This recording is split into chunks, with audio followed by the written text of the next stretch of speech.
Welcome to your weekly podcast where we give you facts and feel-good conversations with phenomenal people. My name is Angel, and today we have an incredible guest.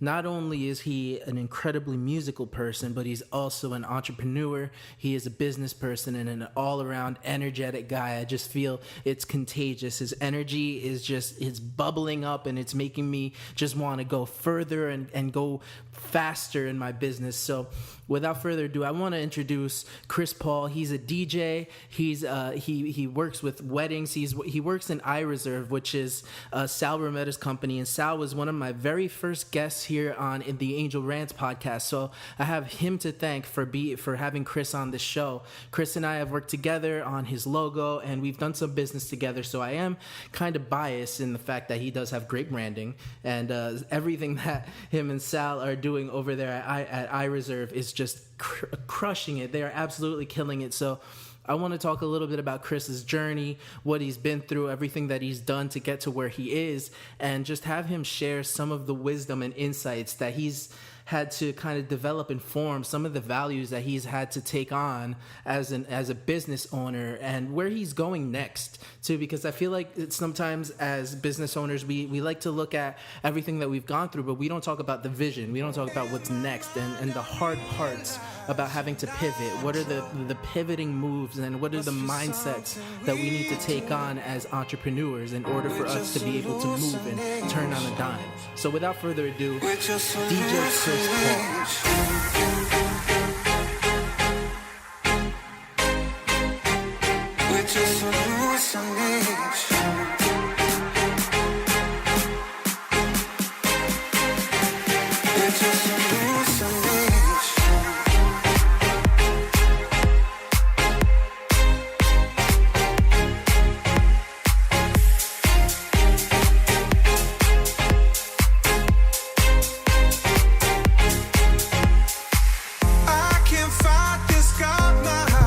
Welcome to the Angel Rants podcast. We are here today with DJ Chris Paul. I'm so excited to have you here, man. It's been a long time coming. You know, we've been connecting over social media. You know, Sal kind of hooked us up, so I'm excited to be here and actually get to see you face to face. Everybody else gets to see us, and it's kind of a first time here. So thanks for coming on to the show, man. Yeah, man, I appreciate it. So yeah, we Angel created my logo, which I'm obsessed with and I dig. Yeah.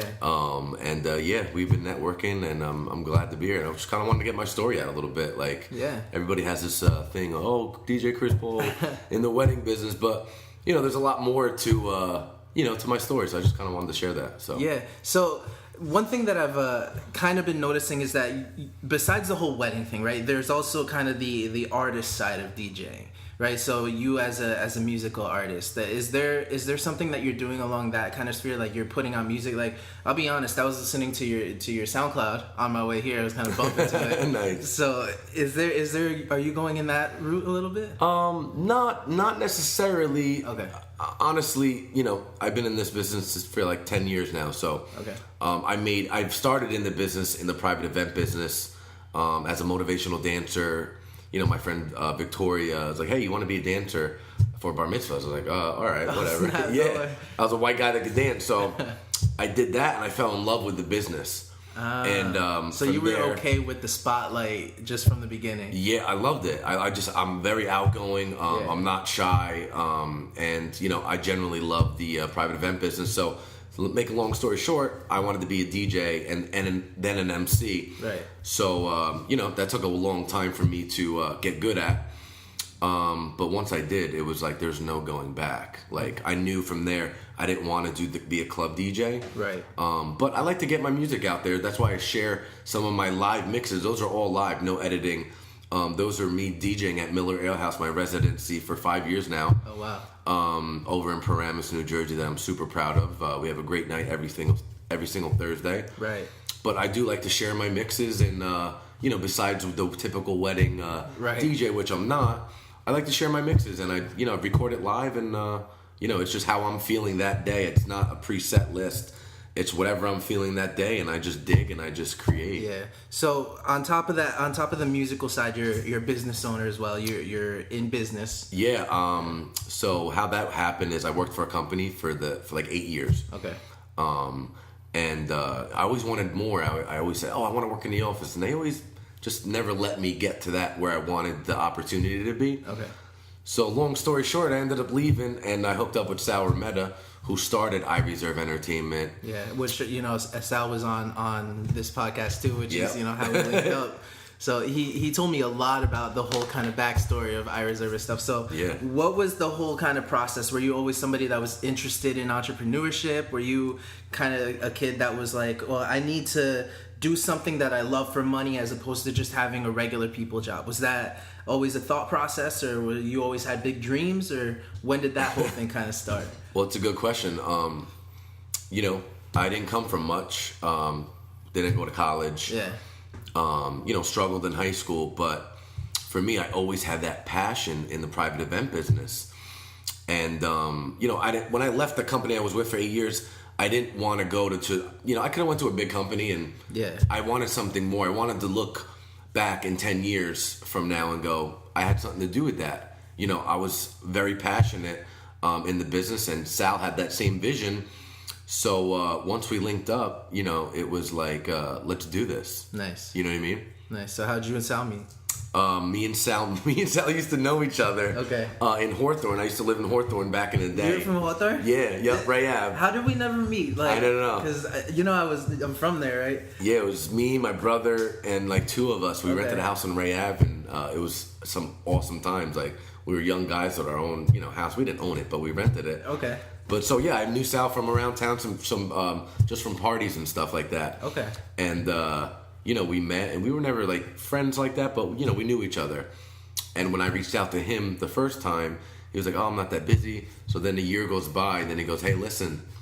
He reached out to me, and it was like the perfect opportunity where I wanted to get out of that 8-year company, and I was testing the waters with some other big companies, but I believed in Sal and his vision, along with my vision, and I took a chance. Yeah, because that's a big... Because I had offers on the table. Offers on the table, and I said, you know what? I want to go. I believe in you, Sal, and I want to do this with you. Right, because that's a big leap for somebody to make. You're leaving a steady company, essentially, right? Yep. And you're deciding, all right, well, I could go for somebody who's just taking off, or maybe isn't fully on their, I guess, in their peak as a business, or I could just go and find another steady company that might do the same thing to me. Yeah. So what was the thought process behind that? Like, as a business person, as somebody that's kind of trying to be influential in their sphere, what do you do? How do you go navigate through that thought process? Well, it's obviously anything worth risking is going to be, it comes down to a big decision. Yeah. So I just go with how I feel. I go with my gut. Yeah. Usually your gut's never wrong, right? I mean, I'm very interconnected with, with my thoughts and how I feel, and I feel strongly about something or I don't. That's just, there's no in between. Yeah. So I felt strongly about making that move with Sal, and he had passion. And he cared, and he was genuine. I feel like that comes up a lot for you. Like, it's about the passion. It's all about the passion and doing something bigger than us. Right. Like, we're about longevity. Right. We think ahead. Like legacy. Yeah, we wanna. We're not gonna be doing weddings for forever, but I'm gonna rock out as long as I can. I'll tell you that. Right. But we're building a brand. We're building a company. We have guys that work under us and with us, and younger DJs that are super talented. Angela Blaze, Joe Scamenti, a lot of these guys are solid guys, and I wouldn't be where I'm at without my team. Right. Rich, who shoots my videos, who captures and helps me create these awesome moments of weddings that I do. It's all about, that's awesome. It's creating that content and having all these group of guys be a part of your team. So I just believe in it. You got to believe in it, and you got to take a leap of faith and just go with it. Wow. So when you finally decided to sign on with Sal, what was the first kind of sign that you were like, okay, this is something that I need to double down on. This is something that I need to take to the next level and maybe pursue myself as a brand?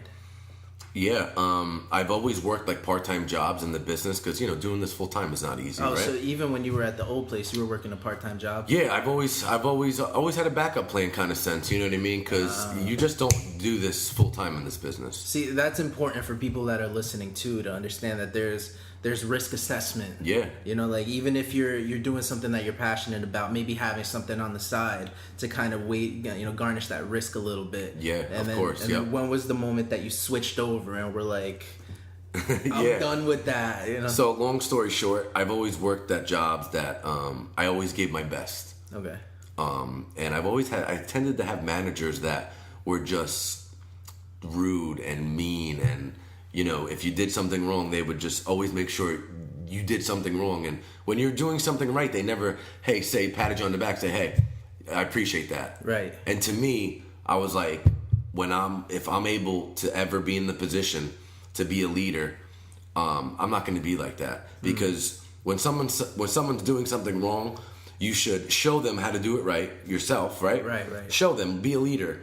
And then when they're doing something right, give them a pat on the back. Like, hey, I really appreciate that. Keep up the good work. Right. That goes a long way of, I like people to respect me, not fear me. Right. People are going to work harder for you if they like you and they care about you. Right. And you treat them with respect. If you're investing into them. Exactly. Yeah. So, everybody has a job to do, and we all do it very well. That's so sick. Yeah. So you wanted to kind of mirror the kind of behavior that you didn't see in the other places. What I went through and my experiences, I wanted to make a difference and not do that, because I saw how I didn't want to work for someone like that was rude and mean and just like not professional in a sense. So. And it's funny because when Sal was here, I kind of told him the same thing. I noticed this common thread with every entrepreneur that I interview, that it's almost like they're doing a job and they're passionate about it, but they see the person that's in charge and they're like, I could do this better, man. Yeah. Like, I really, if I did this on my own, I would do so much better than you, boss. Like, is that something that you were feeling all the time? I mean, not in a sense. It's just that I didn't appreciate, how they were at times, and just how they treated people. So it's the leadership skills. And I just felt like it's important. I had my own views on it. Yeah. So I said, if I'm ever to be able to be in that position, I would want to do it differently. And so far, I have been, and it's pretty cool. Yeah. We're all a family. We're not employees, and everybody that's involved in I Reserve DJ, with Realm Music, we're all a family, and we're all friends first. Right. And that's something that's very important to us. We'll always be friends first. Right. So when you have that camaraderie, I mean, the possibilities are endless. Right. You know what I mean? That's so sick. Yeah. So you have a story that you want to, I guess, bring forward, that you wanted to come on here and really just get your message across. Yeah, you know what? I just wanted to, I just wanted to share my story. Yeah. And maybe if one person's listening, that it would give them some courage to keep fighting whatever they're going through. Right. I feel like that's important, and sometimes people's stories it impacts a lot of people in all different ways. There's a lot of things I've been impacted on that impacted me, that I've saw out there in the social media world or whatever the case may be. But I had a lot of, to bring it back, to kind of make a long story short, I even had some people in my family say, you can't do this for a living. You can't make this happen. Right. So, realistically, I can understand where they're coming from. Yeah. So, I mean, entrepreneurship does seem like such a distant thing to a lot of people. Just being able to build something from nothing, have it be completely successful and sustain your entire life. That's a distant goal for a lot of people. Yeah. And to be able to have enough confidence in yourself to achieve that goal, that takes a big person. To touch on that right there, to me, I'm my biggest fan. Yeah. and some people might not understand that, but you have to be your biggest fan. Right. Okay? And with you being your biggest fan, that builds confidence. Right. I'm 1,000% confident in what I do. And it's entertainment business, specializing in weddings. Right. That's my passion, and I'm confident in it. And when you're confident in what you do, it shows. Yeah. And clients... And it's contagious. Yeah. Clients know bullshit. Yeah. And they know when someone's bullshitting, and they know when they're not. And I don't bullshit my clients. I'm real to them. I give them my honest, professional opinion. Like, hey, maybe this venue, you don't need 4 moving heads and you only need 2. I could probably sell them 4 moving heads to make more money, but I'm not like that, and I'd rather sell them what they need instead of what they don't need, Right. so I can make an extra buck. Right. That's how I do business. Right. So people know that. People appreciate that, taking care of them and just being real. Right. You know what I mean? So that goes a long way, and I pride myself on that. We all do at iReserve. We pride ourselves on doing good business, being honest, and giving a kick-ass product. Yeah. And delivering. Yeah, it's funny that you say that. I posted something maybe last week about what is one way to stand out from the noise, and it was on social media, but this is just a general thing now. And you commented the answer to how to stay away from the noise when it comes to building a business, and you're like, just give a fuck. Yeah. I don't curse, but I'm quoting you. Yeah, no. My biggest thing is just give a fuck. Yeah. Like, when you actually care about your product and your clients, they know it. Yeah. And you operate so much better. I mean, to have that passion, you gotta just care. Right. And we all care. And I care especially, and I have very high expectations. And another thing is, I stay in my lane. And I struggled with this maybe, years and years ago. And, the busier you get, you have a lot on your table. Right. And there's a lot of things that we want to do right. And it gets easy to spread yourself. Yeah. Just stay in your lane. Yeah. We focus on what we're doing and not what everybody else is doing. Right. And, we just stay in our lane. And when you do that and you actually give a shit, you know what I mean? Yeah. Your work speaks for itself.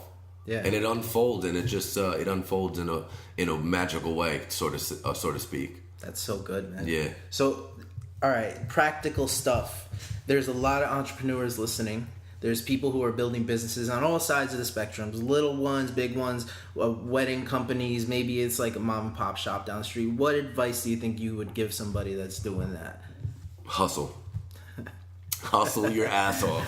Get up and do the work, right? Listen, just hustle your ass off. To touch back, I did this. I started doing this full time, legit, over a year ago. Right. And I had more time to focus on what I wanted to do. Yeah. Rather than working part time, I worked like 3 days a week, and then meeting clients during the week, and then doing wedding prep, and then doing the weddings on the weekends. It's a lot of work. Yeah. So I said, you know what? I'm starting to make some really good money. I said, I want to do this full time, and it was about a year ago. I've been doing this full time now for almost a year. Oh wow! And you have more focus when you're focusing on just what you want to do. And to other young entrepreneurs out there, or as I say, startups. Gary Vee calls them startups. Right. Just hustle your ass off. Right. And give a shit about your product and your clients. Produce a great product. Be reliable, be responsive quickly with your clients, and just give a shit, and you should do well. I love that, dude. Yeah. I love that. What do you think is the main concern from customers when they come see you? The thing that you have to overcome the most? Well, honestly, I'm not a salesman. So I'm honestly just like this, how I'm being with you, with my clients. Yeah. That's just something I like to do. I have my whole sales pitch and how I do my routine to sell them a package but that's where it's going to be so they can understand it easier and the certain flow. Yeah. So I work on that, but I'm just real with them, and I want them to connect with me. Yeah. So usually, sometimes I tell my clients, listen, if you don't connect with me, maybe I'm not the guy for your wedding. Right. And that's like crazy. People say, well, how could you say that? That's crazy. Well, it's not to me, because it's important for my clients to connect with me. Right. And you should connect with someone that you're trusting to do the biggest night of your life, entertainment-wise, for your wedding. Right. So it's important for me to connect with them, and that's why I do my business face-to-face, by appointments only at my office. So this, gives me a time to get to know you. They get to know me, and I just shoot straight with them. Love that. I'm just myself, and I feel like the most important thing for anybody to do is just be you. It's super important. Love that. A lot of people, there's some people that, on the microphone, some MCs that I noticed over the years, like maybe they'll change their voice a little bit. It's like, come on, like, just be you. Like, you know what I mean? Just be you. And when you're able to just be you, once you get locked in that moment, in that zone, magic happens. But it takes time. Yeah. Just be you.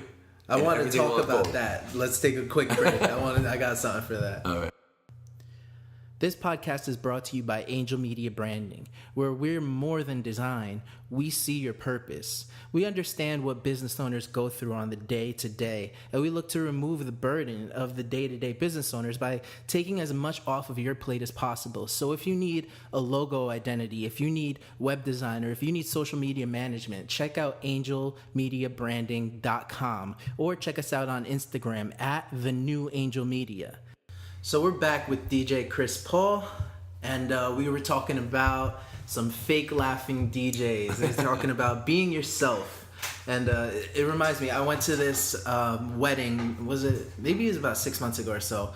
One of my best friends got married, so I was in the wedding. And this DJ, he lines us up outside the doors. I'm sure you know, everybody does. Yep. And he starts talking to us, says, you guys need to go and look at the camera. You have to take 3 steps before you get to the camera. You need to do this, this, and that. And so we're like, all right. He's like, I've done 57 weddings in my lifetime. And he has all of these credentials that he's shouting out. And so I'm like, all right. So we get out there and we start partying. And he starts screaming like, Latinos and all this stuff. And he's changing his voice. And he's doing all this crazy stuff. And I just remember going like, everybody's like staring at him awkwardly because he's just kind of making the whole party corny, you know. So I totally know what you mean when you say just be yourself, man. Yeah, you know what? To touch on that a little bit, I feel like, and you know, I don't want to really say it, but maybe some MCs I tend to, where brides and grooms come to me like, hey, listen, you know, we want to make it about us and not so much about you guys. And I've heard that in the past from you know, just prior stories or whatever, and it's important to make it about the bride and groom. It's not about you. Right. That's just, it blows my mind. It's about the bride and groom, and I'm just not cheesy. Like, throw that shit out the window, right? And just be yourself. How about that? Like, he sounded like he was on La Mega, man. And when I line up a bridal party, I tell them, hey, listen, guys, I'm gonna line you guys up in the exact order I'm gonna introduce. My only thing is, have fun. Right. That's it. Just let them be them. Right. And you be you, let them be them. You know, there's nothing scripted. It's, you know, candid. It's natural. Yeah. That's important. And even me as an MC, you know, a lot of the times I go out there with the crowd. I don't hide behind a DJ booth and MC a wedding. Interactive. I know what to say, when to say it. I know when to engage. That's the big difference. You can't be at 100% all the time.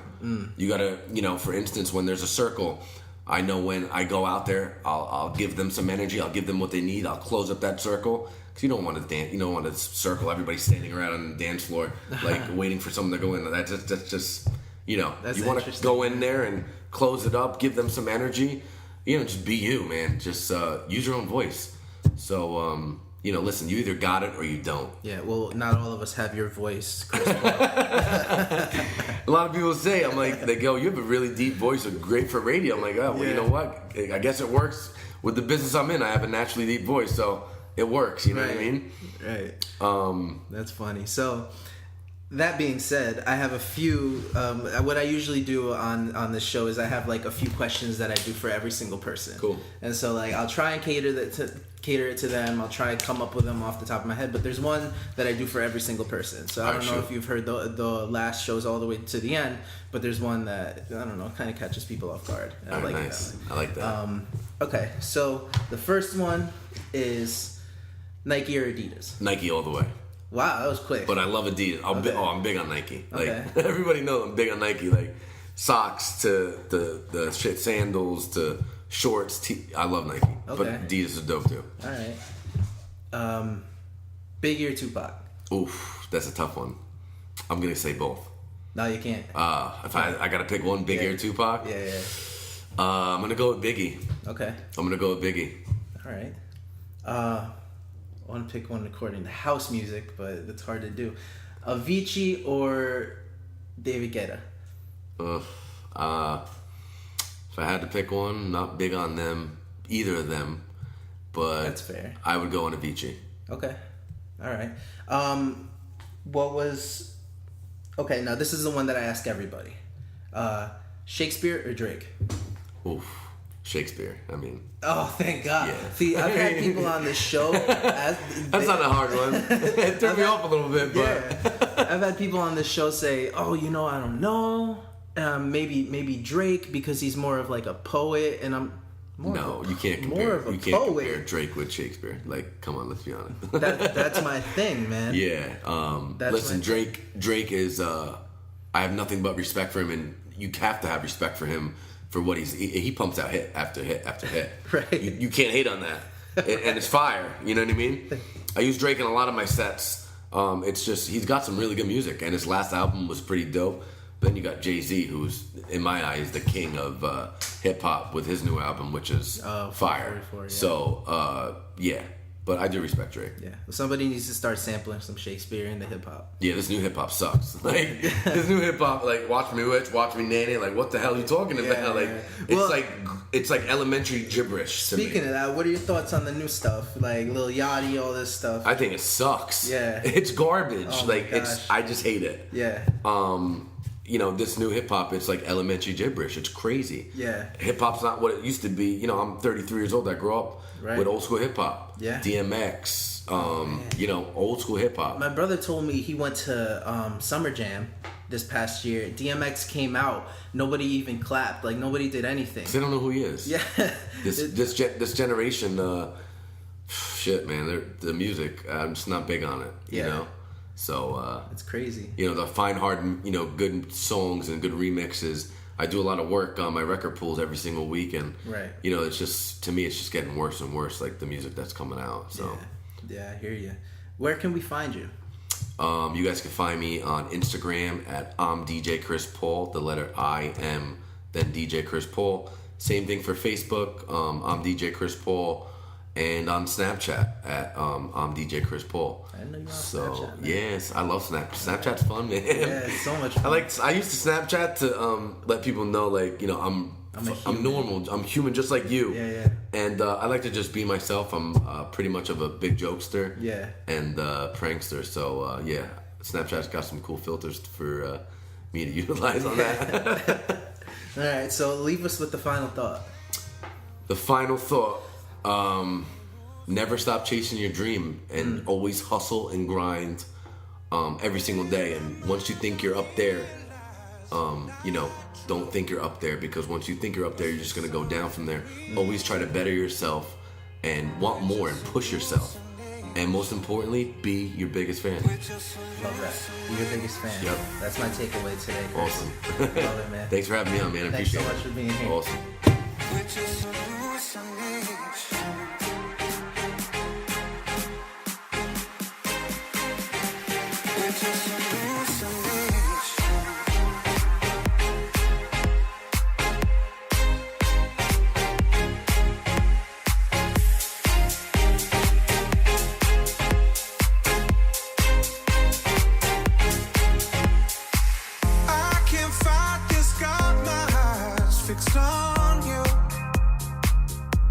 I've seen something